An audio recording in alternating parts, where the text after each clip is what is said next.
Apa kabar? Semoga kita semua selalu dalam lindungan Allah Subhanahu wa Ta'ala.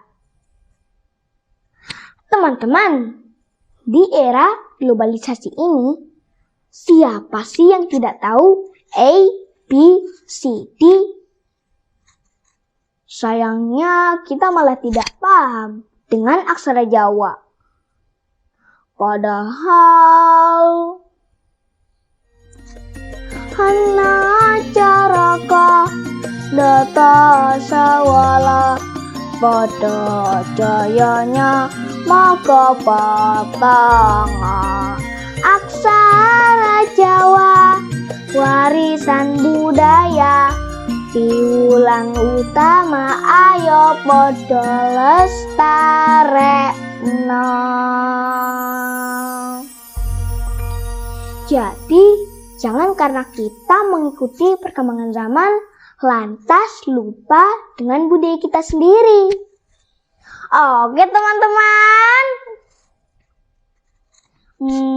Bicara tentang aksara Jawa, teman-teman sudah tahu belum asal-usul aksara Jawa? Nah, buat yang belum tahu nih, kali ini saya Muhammad Haslam Idris dari SD Al-Irsyad Al-Islamiyah 01 Purwokerto akan menceritakan sebuah legenda dari Jawa Tengah yang erat kaitannya dengan asal-usul aksara Jawa, yaitu legenda Aji Saka. Teman-teman, dengarkan cerita Haslam ya. Dahulu kala, di sebuah kerajaan Medang Kamulan, bertahtalah seorang raja yang bernama Prabu Dewata Cengkar. Sang raja memiliki kebiasaan yang membuat rakyatnya ketakutan. Jane apa ya kebiasaane Prabu Dewata Cengkar? Deneng rakyate pada wedi. Ternyata Prabu Dewata Cengkar gemar memakan daging manusia.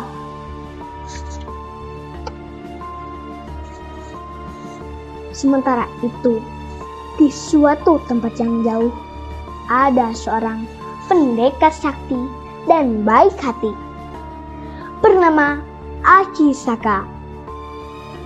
Dia mempunyai 2 orang abdi setia, yaitu Dora dan Sembada.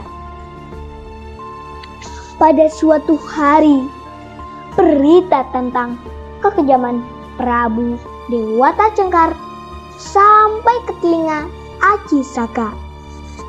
Karena rasa kasihan kepada rakyat Medang Kamulan, Aji Saka berniat menghentikan kekejaman Prabu Dewata Cengkar. Aji Saka mengajak Dora ikut bersamanya, sedangkan Sembada ditugaskan untuk menjaga keris sakti miliknya. Jangan biarkan siapapun mengambilnya kecuali aku, pesan Aji Saka kepada Sembada. Setibanya Aji Saka dan Dora di kerajaan Medang Kamulan, keadaan di sana tampak sepi dan mencekam. Dora, periksalah seluruh rumah, siapa tahu masih ada penduduk yang bisa ditolong. Aku akan menemui Prabu Dewata Cengkar, kata Aji Saka kepada abdi setianya. Ketika tiba di istana, Aji Saka berpura-pura menyerahkan diri kepada Prabu Dewata Cengkar. Maaf Baginda, sebelum hamba mati, bisakah Baginda memberi hamba tanah seluas sorban yang hamba pakai? Namun Baginda sendiri yang harus mengukurnya. Dengan tawa yang menggelegar, sang Prabu menjawab, "Itukah keinginan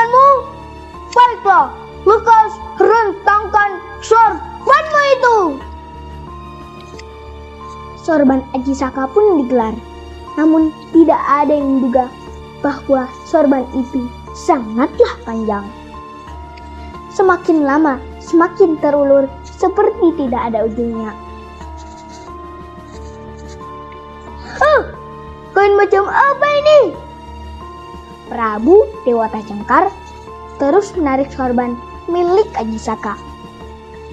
Dia tidak menyadari bahwa telah menarik sorban itu hingga ke tepiran Laut Selatan.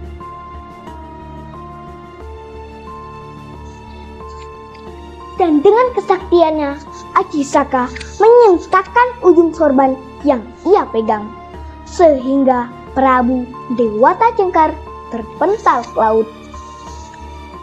Seketika itu, tubuhnya berubah menjadi buaya putih.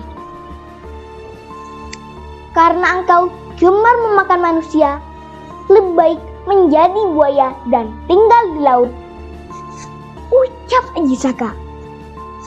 Setelah kekalahan Prabu Dewata Cengkar, rakyat Pedang Kamulan menobatkan Aji Saka menjadi raja. Aji Saka pun menjadi pemimpin yang arif dan bijaksana. Pada suatu hari, Aji Saka teringat akan salah satu abdi setianya.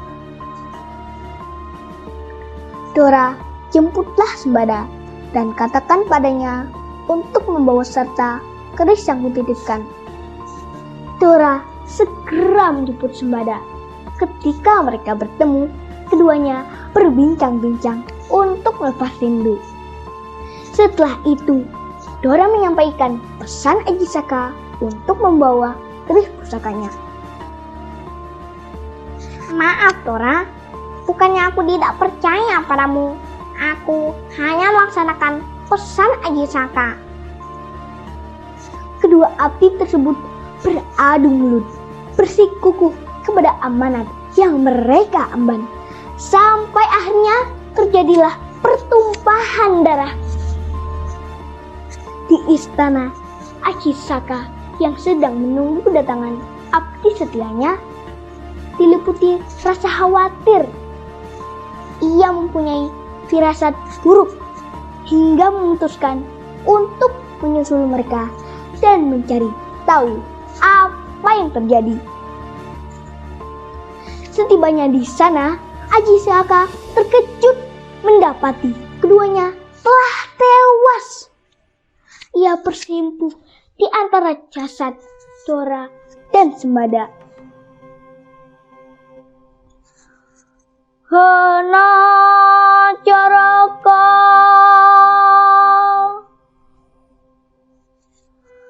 data sawala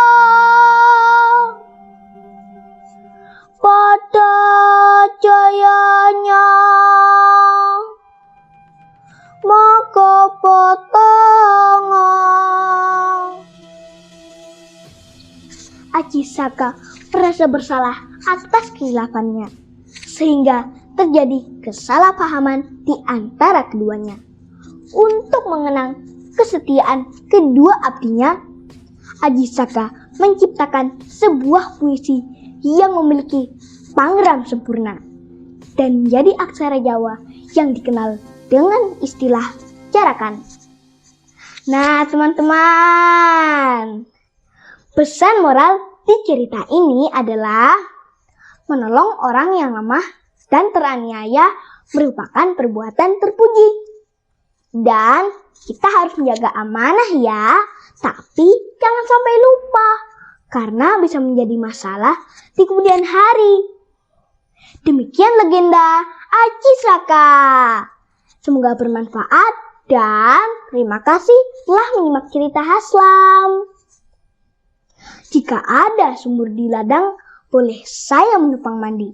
Kalau ada umur panjang, boleh dong Haslam bercerita lagi. Wassalamualaikum.